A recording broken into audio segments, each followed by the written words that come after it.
ప్రయోజనాలు కలగాలని. Okay okay. So మీరైతే ఒకటి డిఏ, రెండోది పిఆర్సి ప్లస్ మేనిఫెస్టోలో పెట్టిన వాటన్నిటి గురించి ఉద్యమిస్తారు. డెఫినెట్ గా ఒక రాజకీయ పార్టీగా మేము ఇవాళ మహిళలకు పెన్షన్ కావాలనే దగ్గర నుంచి భరత్ గారు మహిళలకు పెన్షన్ దగ్గర నుంచి, స్కూటీల దగ్గర నుంచి, తులం బంగారం దగ్గర నుంచి అవన్నీ ఇంప్లిమెంట్ చేస్తే భరత్ గారు చేస్తేనే ఉద్యోగులకు జీతం ఏమంటారు డిఎల్ లేట్ అవుతారు. ఇక అవన్నీ ఇంప్లిమెంట్ చేస్తే మళ్ళీ ఎందుకు ఎవరు పెట్టమన్నాడు ఈ మేనిఫెస్టోలో? మీరు చూసి వాళ్ళు పెట్టారు, మిమ్మల్ని చూసి పెట్టారు. మీరు 10,000 రైతు బంధు అంటే వాళ్ళు 15,000 అర్రాస్ పాట. 7,000 ఇస్తామని చెప్పారు. మీరు 2,000 ఇస్తే వాళ్ళు 4,000 అన్నారు, మళ్ళీ మీరు 5,000 అన్నారు. ఇది ఒక వేలం పాట. నేను అందుకే ఏమంటున్నాను భరత్ గారు ఒక రాజకీయ పార్టీగా అధికారంలోకి రావడానికి వాళ్ళు అలవిగానే హామీ ఇచ్చింది. ఇవాళ వాళ్ళు రియలైజ్ అవుతున్నారు. ఈ రియలైజ్ అయ్యే క్రమంలో ఏం చేస్తున్నారు? గత ప్రభుత్వం మీద బుద్ధ తల్లి తప్పించుకునే ప్రయత్నం చేస్తున్నారు. అట్లా కాకుండా మీరు ఇచ్చినటువంటి హామీలకు స్టిక్కానేయండి, లేకుంటే మీరు ఎవరైతే లబ్ధిదారులు ఉన్నారో వాళ్ళు కన్విన్స్ చేసుకోండి. ఇలా మా ఉద్యోగ సంఘాలు మీరు సంతోషంగా ఉన్నారంటారు కదా, మీరు ఉద్యోగ సంఘాలు సంతోషంగా ఉన్నామని ఒక పోల్ పెట్టి. ఏలూరు శ్రీనివాసరావు గారు ఉన్నారా లైన్ లో? లేరా? ఓకే.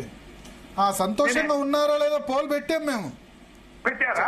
చదువుతాను, నేను చదివి రిజల్ట్. నేను ఏమంటున్నా, అది నేను సంతోషంగా ఉన్నారా అని పోల్ ఉంది యాక్చువల్లీ ఆల్రెడీ. మీరు ఇట్లా కాదు, ఒక 10 మంది నంబర్లు తీసుకొని కాదు పోల్ నేను పోల్ లాస్ట్ లో చెప్దాం అనుకున్నా. ప్రభుత్వం ప్రకటించిన డిఏతో ఉద్యోగులు సంతోషంగా ఉన్నారా అని చెప్తే గనక ఉన్నారు అని 9% అని చెప్పారు, లేరు అని 91% అని చెప్పారు. ఇక మళ్ళీ ఇది మేం చెప్పింది కాదు కదా, ఇది రాజకీయాలు ప్రేరేపించినవి కావు కదా భరత్ గారు. రాజకీయాలు ప్రేరేపించిన నేను అదే చెప్పాను. ఉద్యోగ సంఘాల నేతలు వాళ్ళు ఏమంటారంటే వాళ్ళు పెండింగ్ లో పెట్టాం కాబట్టి మమ్మల్ని ఓడిచ్చారని చెప్పి. పోస్టల్ బ్యాలెట్ లో అంతా బీఆర్ఎస్ నెగటివే. నాకు తెలిసి 119 చోట్ల ఎక్కడన్నా ప్లస్ వచ్చిందా? వచ్చినాయి, కొన్ని నియోజకవర్గాల్లో వచ్చి ఉంటాయి. హైదరాబాద్ లో గెలిచాం కదా చాలా నియోజకవర్గాల్లో. పోస్టల్ బ్యాలెట్ లో నేను అనేది పోస్టల్ బ్యాలెట్ లో మిక్స్డ్ రెస్పాన్స్ ఉంది.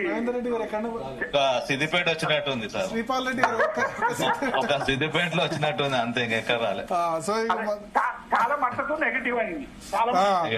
కానీ ఒకటి ఇప్పుడు నేను లాస్ట్ లో చదువుదాం అనుకున్నా, మీరు చెప్పారు ఈ లాస్ట్ కి వచ్చేసింది కాబట్టి చెప్తున్నా. 91% మంది హ్యాపీగా లేవని చెప్పారు, 9% మంది మాత్రం ఉన్నారు. నేను ఉద్యోగ సంఘాల నేతలకు కూడా అదే చెప్పాను. మరి కామెంట్స్ అన్ని నెగటివ్ ఉన్నాయి. సో రకరకాల కామెంట్ పెడుతున్నారు, తిడుతున్నారు. ఇప్పుడు భరత్ గారు ఉద్యోగ సంఘాలకు ఎక్కువ పిఆర్సీ తెచ్చినప్పుడు మెచ్చుకుంటారు, తక్కువ తెచ్చినప్పుడు తిడతారు. మిమ్మల్ని కూడా అంటారు, మీరు 10 సంవత్సరాలు ఏం చేశారని మిమ్మల్ని కూడా కామెంట్ చేస్తున్నారు. చేస్తారు, చేయమనండి, మేము స్వాగతిస్తాము. నేను చేసింది చెప్తాం కదా, మేము 73 తెచ్చినాము, ఈ ప్రభుత్వంతో 80 తీసుకురామని చెప్తున్నాము.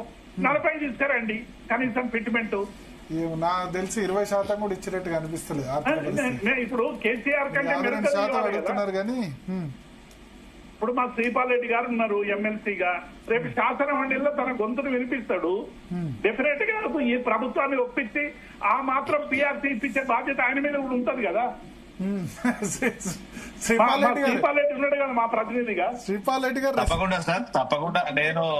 నేను ఉపాధ్యాయుల ఓట్లతోటే నేను ఎమ్మెల్సీ అయినా కాబట్టి తప్పకుండా ఉపాధ్యాయుల మనోభావాలకు అనుగుణంగానే నడుచుకోవాల్సి ఉంటది. వాళ్ళ గొంతునే నేను వినిపించాల్సి ఉంటది. మనకు రాజకీయ పార్టీలతో సంబంధం లేదు. ఇంత ఓవర్వెల్మింగ్ నెగటివ్ ఉంది, 91% మంది సంతృప్తిగా లేదు. నేను మొదలు కూడా చెప్పిన భరత్ గారు ఏంటంటే డిఏల విషయంలో ఖచ్చితంగా సంతృప్తిగా లేరు, అది ఓకే దాంట్లో. కాకపోతే దాంతో పాటు హెల్త్ స్కీమ్ వచ్చింది కాబట్టి కొంత బెటర్ అనే విషయం మాత్రమే నేను ప్రస్తావించిన. రెండు డిఏలు అందరూ ఎక్స్పెక్ట్ చేసి ఉన్నారు కాబట్టి ఒక డిఏ అనేది అది అందరిని కూడా నిరాశపరిచింది. ఇంకోటి ఏంటంటే 6 నెలల తర్వాత అనేది అది సరైనది కాదు. ఎందుకంటే 6 నెలలకు ఇంకో డిఏ కూడా యాడ్ అవుతుంది. 6 నెలలు కూడా అవసరం లేదు, ఇంకొక 20 రోజులు ఆగితే ఇంకో డిఏ యాడ్ అవుతుంది. తర్వాత పిఆర్సీలో యాడ్ చేస్తారు, ఈ డిఏలు అడగాల్సిన అవసరం లేదని ఒక వాదన చేస్తున్నారు. అది కరెక్ట్ కాదు భరత్ గారు. అంటే ఈ లోపు పిఆర్సీ ఇస్తే ఆ డిఏలు కూడా ఆటోమేటిక్ ఇవ్వాల్సి వస్తుంది. ఏమండి, ఇప్పుడు ఒకవేళ వచ్చిన PRC డిఫరెన్స్ పేమెంట్ వాస్తవికంగా మాట్లాడితే పిఆర్సీ ఇచ్చే సిచ్యువేషన్ లో 3లో ప్రభుత్వం ఉందా? నాకు తెలిసి 2026లో కూడా ఇవ్వదు అనుకుంటున్నాను నేను. 27లో ఇస్తుందేమో అని అనుకుంటున్నా. అంత దూరం పోతే ఇక ఉద్యమాలు కూడా లేదని నేను అనుకుంటా. ఇంకా 2 సంవత్సరాలు బట్టి 27 దాకా వెళ్తే ఉద్యమాలు 6 నెలల్లో వస్తుందని విశ్వాసం ఉంది కదా. అంటే ఇప్పుడు రేవంత్ రెడ్డి మా దానిలోనే మాట్లాడారు పోలీస్ అవార్డ్స్ లో జీ తెలుగులో. ఆయన ఏమన్నారంటే మీరు 2% ఉన్న పాపులేషన్ గురించి ఆలోచిస్తారా, 98% మంది ప్రజల గురించి ఆలోచిస్తారా అని చెప్పారు. 2%కేనా అన్ని, 98% పరిస్థితి ఏందని అన్నారు. మీరు ఉన్నది 2% కదా, 98% వాళ్ళకు పథకాలు ఆపమంటారా? కళ్యాణ లక్ష్మి ఆపాలనా, షాదీ ముబారక్ ఆపాలనా, రైతు బంధు ఆపాలనా, లోన్ వేవర్ ఆపాలనా, ఏం ఆపాలని అడుగుతున్నారైనా? పెన్షన్లు ఆపాలని ఇవన్నీ కూడా ఏంటంటే భరత్ గారు ఒక విషయం ఏంటంటే ఇవాళ పొలిటికల్ పార్టీస్ కి వచ్చినప్పుడు అధికారంలో ఉన్నప్పుడు అధికార పక్షంగానే వ్యవహరిస్తారు, అది ఏ పార్టీ అయినా. ప్రతిపక్షంలో ఉన్నప్పుడు ప్రతిపక్షం లాగానే వ్యవహరిస్తారు. ఇప్పుడు ఇదే 2 పార్టీలు కూడా అధికారంలో ఉన్నప్పుడు ఒకలాగా ప్రతిపక్షంలో ఒకలాగా ఉన్నప్పుడు మనం అన్ని చూస్తా ఉన్నాం. కాకపోతే ఇక్కడ ఏంటంటే వాళ్ళు మేనిఫెస్టోలో చేర్చేటప్పుడే ఇవాళ ఉన్న 2 లక్షల కోట్ల బడ్జెట్ కి 1,50,000 కోట్లు కూడా రీచ్ కావట్లేదు. మరి మిగతా 50,000 కోట్లు అప్పే. మరి ఈ విధంగా ఉన్నటువంటి పరిస్థితిలో ఇంకా పెంచి ఇస్తామని చెప్తున్నప్పుడు అక్కడ ఏ ప్రభుత్వం ఉన్నా కూడా ఇప్పుడు ఉన్న ఇన్కమ్ కి ఏది కూడా చేయలేదు. ఏవి అన్ని స్కీమ్స్ ఇంప్లిమెంట్ చేసే అవకాశం లేదు, డిఎల్ ఇచ్చే అవకాశం లేదు. అక్కడ ఎవరున్నా అంతే. కాకపోతే ఏంటంటే వీళ్ళు మేనిఫెస్టోలో పెట్టేటప్పుడే ఇగో ఇంత ఇన్కమ్ ఇవాళ ఉంది, ఇంత ఇస్తున్నారు. ప్రభుత్వం సాధారణ ప్రజల గురించి కూడా ఆలోచించాలి కదా. లేదు, అదే నేను చెప్తున్నది కూడా. ఎక్కడి నుంచి తెచ్చిస్తారో చెప్పాలి. ఇప్పుడు 4,000 బదులు 5,000 అన్నాం, 10,000 బదులు 15,000 అన్నాం, 1,00,000 రుణమాఫీ బదులు 2,00,000 అన్నాము. ఇవన్నీ కూడా ఏంటంటే మేనిఫెస్టోలో చేసేటప్పుడే ఇవాళ ఇంత బడ్జెట్ ఉంది, ఇంత ఇస్తున్నారు. రేపు మేము ఇంత ఆదాయం పెంచిన తర్వాత ఇన్ని సోర్సుల ద్వారా ఇంత ఆదాయం పెంచి ఇంత ఇస్తామని చెప్పే విధానం రావాలి రాజకీయ పక్షాలకు కూడా. ఎందుకంటే ముందు చెప్పి తర్వాత ఇవ్వకపోవడం కూడా అది ఒక వాళ్ళు ఏమంటారంటే మీరు 99% ప్రజల గురించి ఆలోచించకుండా ఓన్లీ ఉద్యోగులు 2% గురించి ఆలోచిస్తున్నారన్నది ఆయన కామెంట్.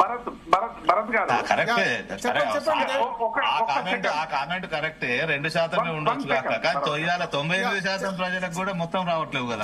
చెప్పండి దేవిప్రసాద్ గారు. భరత్ గారు, నేను ఏమంటున్నా, ఈ కాంగ్రెస్ పార్టీ హామీ ఇచ్చినప్పుడు చాలా స్పష్టంగా చెప్పింది కదా, మేము ఇన్ని హామీలు పెడుతున్నారు, ఎట్లా తీసుకురాగలుగుతారంటే వాళ్ళు ఏం చెప్పిండ్రు, మేము కడుపు కట్టుకుంటాం 6 నెలలు, లేకుంటే మాకు చాలా విజ్ఞానం ఉంది, మేము ఆర్థికపరమైనటువంటి విశ్లేషణ మాకుంది కాబట్టి ఇది ఒక సమస్యనే కాదని చెప్పింది కదా. మరి ఇవాళ కడుపు కట్టుకున్నారా, కడుపు తెలిసిందా భరత్ గారు? ఇవాళ ఉద్యోగుల మీద వాడు ఎందుకు ఏడుస్తారు? ఉద్యోగులకు రావాల్సినటువంటి డిఏ అడిగితే మీరు ప్రజలకు ఉద్యోగులకు మధ్య యుద్ధం పెడతారా భరత్ గారు? ఇది కరెక్టేనా? ఎక్కడైనా ప్రజలు సంక్షేమ పథకాలు అందాలనే ఉద్యోగులు కోరుకుంటారు.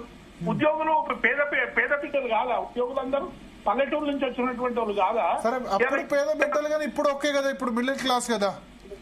అయినప్పటికీ కూడా ఇప్పుడు ఉద్యోగికి అంటే నేను మళ్ళీ చెప్తున్నా డిస్క్లైమర్, నేను ఉద్యోగి కొడుకునే, మా నాన్న గవర్నమెంట్ టీచర్, రిటైర్డ్ పెన్షన్. ఇప్పుడంటే ఇక్కడున్న మా యాంకర్ కూడా మేమిద్దరం ఉద్యోగుల ఏమంటారు, నేను కుమారుణ్ణి, ఆమె పెన్షనర్ కుమార్తె, పెన్షనర్ కుమారుణ్ణి. డిస్క్లైమర్. కానీ నేను కామన్ పబ్లిక్ తరపున క్వశ్చన్ అడగాలి కాబట్టి అడుగుతున్నా. మిగతా వాళ్ళకంటే సామాజిక పరిస్థితుల్లో, ఆర్థిక పరిస్థితుల్లో మెరుగ్గా ఉన్నట్టే కదా ఉద్యోగులు అంటే. మినిమం వేతనం ఉంది కదా. ఇట్లా అంటున్నారు కదా.